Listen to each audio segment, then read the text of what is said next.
Wari uzi ko hari igihe ushobora gukora imibonano mpuzabitsina idakingiye kandi ntusame? Uyu munsi muri icyo kiganiro cyacu ku murongo wa Yuhi tugiye kurebera hamwe uburyo umukobwa ashaka kumenya igihe ashaka gukora imibonano mpuzabitsina ntasame. Ubundi ntago uko umukobwa mu gihe cye cya cycle cya gihe cy'imihango cyose aba ashaka gusama. Rero hari igihe runaka umukobwa aba ashaka gusama n'igihe runaka umukobwa adashaka gusama. Uyu munsi muri icyo kiganiro cyacu tugiye kurebera hamwe uri umukobwa ushaka gukora imibonano mpuzabitsina idakingiye kandi ukaba udashaka gusama, ni ryari ushaka gukora iyo mibonano mpuzabitsina ntusame. Ubundi kugira ngo tubyumve neza turabanza turebere hamwe icyo twita cycle cyangwa twita ukwezi k'umugore. Ukwezi k'umugore, iki ni igihe umugore agira impinduka nyinshi zitandukanye cyane ziri kuba mu mubiri we. Ukwezi k'umugore ubundi tuvuga ko gutangira ku gihe umukobwa yagiriye imihango ye ya mbere, tuvuga umunsi wa mbere yagiriyeho imihango kugeza kurangiye. Ubwo iyo yongera akagira indi mihango aba atangiye ukundi kwezi. Rero muri uku kwezi k'umugore abagore bashobora kugira ukwezi gutandukanye gufite iminsi itandukanye. Hari ushobora kugira iminsi 28, hari ushobora kugira 35, hari ushobora kugira 21, ariko ubundi abagore benshi cyane cyangwa se abantu b'igitsina gore n'abakobwa bakunda kuba bari hagati y'iminsi 21 n'iminsi 35. Rero muri iyi minsi yose uko nyibabwiye ntabwo ari ko umugore aba afite ubushobozi bwo kuba yasama cyangwa se yatwita. Harimo iminsi umugore ashobora kuba atasama, hakabamo n'indi minsi umugore amahirwe yo gusama aba ari hejuru cyane. Rero tugiye kurebera hamwe nyine niba uri umukobwa cyangwa se uri umuntu w'igitsina gore, iyo minsi uba utasamamo ukaba wakora imibonano mpuzabitsina idakingiye nta kibazo ufite, kandi kuko amahirwe yo gusama yawe aba ari make cyane cyangwa ari ntayo. Rero nk'uko nabisobanuye, abagore bagira ukwezi cyangwa se cycle iminsi itandukanye. Kugira ngo rero umenye igihe utabashije gusama ari ryari, ugomba kumenya wowe cycle yawe cyangwa ukwezi kwawe kugira iminsi ingana. Kugira ngo ubimenye urafata igihe uherukira, igihe waboneye imihango yawe y'ubushize, sibyo? Uzagende ugeze igihe uzongera kubona indi mihango.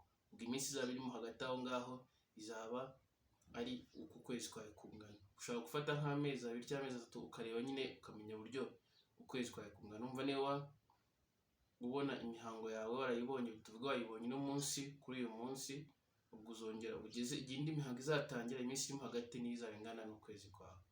Rero tuvuge usanzwe ukwezi kwawe kungana n'iminsi 28. Kugira ngo umenye iminsi ushaka kudasamamo, ukwezi ubundi k'umugore uko kaba kungana kose tukagabanyamo ibice bibiri bitewe n'igihe umunsi wa ovulation cyangwa se umunsi w'uburumbuke ubera. Rero uko tubigabanyamo, hari iminsi 14 ya nyuma y'uwo munsi wa ovulation itajya ihinduka, hakaba n'iminsi yindi ihinduka bitewe n'uko ukwezi kungana. Tuvuze nk'urugero nk'umugore ufite iminsi 28, ubwo hari iminsi 14 ya nyuma ya ovulation, urumva ku munsi wa 14 kugera ku 28, sibyo, itajya ihinduka. Hakaba n'iminsi 14 ibanziza iyo ovulation. Iyi minsi 14 ibanziza imbere ya ovulation. Tuvuge nk'umugore ugira iminsi 35, ubwo rero we umunsi wa ovulation we uzaba ku munsi wa 21. Ufata ya minsi 35 ugakuramo ya minsi 14, kuko twabonye ko ari iminsi 14 ya nyuma ya ovulation itajya ihinduka, ubundi ku munsi wa 21. Bakajya n'indi minsi yindi ubwo ibanza 21 ishobora nyine twavuze ko ihinduka bitewe n'igihe imihango cycle yawe ukuntu ingana. Rero kugira ngo umenye igihe udashobora gusama, ugomba kubanza ukamenya igihe umugore aba ari mu burumbuke cyo gusama ni ryari. Ubundi uwo munsi wa ovulation ari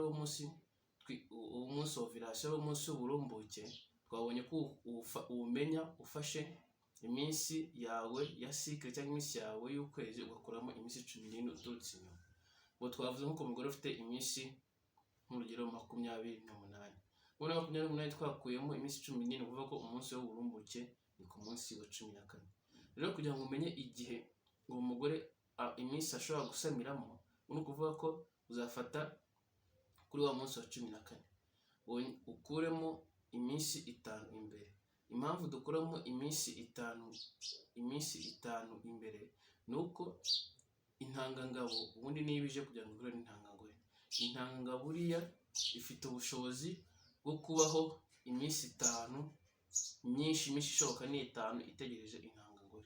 Niyo mpamvu rero dukuramo iminsi 5 mbere y'uwo munsi, sibyo, y'uwo munsi w'uburumbuke ngo rero 14 uko iminsi 5 ngo kuva kugera ku munsi wa 9. Intangangore bishobora kuba yahagera ku munsi wa 9 igategereza ya ntangangore ku munsi wa 14. Ikindi nanone ukongeraho none ku munsi wa 14 ukongeraho nyine ko mu munsi twabonye wacu w'uburumbuke bwo twabonye no 14 ahangaha ukongeraho iminsi 2 inyuma. Impamvu twongeraho iminsi 2 inyuma ngo no kuvuga ko ya minsi 2 ni iminsi ya ntangangore nayo bishaka kubaho sibyo igitegereje intangangabo. Kandi twabonye ko intangangore iboneka ku munsi w'uburumbuke, ubwo niba ari wa muntu ufite iminsi 24 n'umunsi wa 14. Umva yo ishobora kuva ku munsi wa 14 ukongeraho n'iminsi 2 ikitegereje intangangabo, nyuma iba yapfuye. Umva kuva ku munsi wa 14 ngo kugenda ukagera ku munsi wa 16. Ngo kuvuga ko igihe umugore aba ashaka gusamira no kuva turafata ya minsi twabonye y'imbere, sibyo, twabonye ko ari ku munsi wa 9 ifashe iminsi 17 ugakora iminsi 5. Ngo ni ya minsi 5 umugabo ashaka y'umugabo ashaka gutegereza intanga y'umugore, ngo nuvuga ku munsi wa 9 ukaza ugakomeza kugera ku munsi wa 14 ukongeraho na ya minsi intanga umugore nayo ashaka gutegereza intanga no kugera ku munsi wa 16. Gushatse kuvuga ko niba uri umugore ugira cycle cyangwa ukwezi kugira iminsi 28, iminsi ushaka kuza gusamiramo no kuva ku munsi wa 9 kugenda ukagera ku munsi wa 16. Ubwo icyo bita kubwira nuko kuva ku munsi wa 16 kugera ku munsi wa 28 ntabwo kumuva ku munsi wa 16 twabonye ko uri kuva ku munsi wa 17 ugenda kugera ku munsi wa 28. Ahanga ushaka gukora imibonano mpuzabitsina idakingiye nta kibazo ufite kandi ukaba utasama. Kimwe none kuva ku munsi wa mbere ukagenda kugera ku munsi wa 8, ahangaha nawe ushaka gukora imibonano mpuzabitsina idakingiye kandi ukaba nta kibazo wagira. Twongere twihe urundi rugero rw'umugore ugira cycle cyangwa ukwezi k'iminsi 35. Ngo niba umugore agira cycle cyangwa ukwezi k'iminsi 35, kugira ngo tumenye umunsi w'uburumbuke turafata ya minsi 35 dukuremo iminsi 14. Ubundi dukuramo iminsi 14 turasigana iminsi 20. Kuvuga ko umunsi w'uburumbuke uri ku munsi wa 20. Noneho kugira ngo tumenye igihe umugore ashaka gusamira, noneho twabonye ko intanga bishaka kumara iminsi 5 itegereje intangangore. Ngo turafata ya minsi 21 dukuremo iminsi 5. 21 dukuremo iminsi 5 turajya ku munsi wa 16. Ubwo tuwandika ahantu dufate ya minsi intangangore nayo ishaka gutegereza intangangabo. Ubwo noneho dufata wa munsi wa 21 noneho uko ibwo ari bwizaza twongeraho iminsi 2. Ubwo bizahita biba iminsi 23.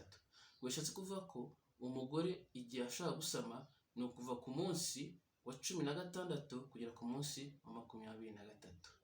Ubwo rero bishatse kuvuga ko umugore ufite ukwezi kungana iminsi 35, bishatse kuvuga ko igihe aba adashobora gukora imibonano mpuzabitsina ntasame nta kibazo na kimwe afite, gukora imibonano mpuzabitsina nta kibazo kimwe cyo kudasama. Nuvuga kuva ku munsi wa mbere kujya ku munsi wa 15 w'ukwezi kwe, ahangaha yakora imibonano mpuzabitsina ntasame nta kibazo afite. Ikindi none kuva ku munsi wa 24 kujya ku munsi wa 35 ahangaha yakora imibonano mpuzabitsina nta kibazo afite ko ari buze gusama. Rero niba uri umuntu w'umukobwa cyangwa se w'igitsina gore wese, hari iminsi ushaka gukora imibonano mpuzabitsina idakingiye nta buryo namwe ukoresha bwo kuboneza urubyaro ntusame. Rero ubu nabwo ni uburyo ushaka gukoresha kugira ngo wirinde gusama mu gihe utabasha gukoresha uburyo bwo kuringaniza urubyaro. Mwakoze gukurikirana ikiganiro cyacu hano ku murongo wa Yuhire, kugira ngo ukore like, na subscribe, n'ufite n'ikindi gitekerezo cy'ikiganiro tuzabigeraho ubutaha. Murakoze, mwari kumwe na Ufite Majesty.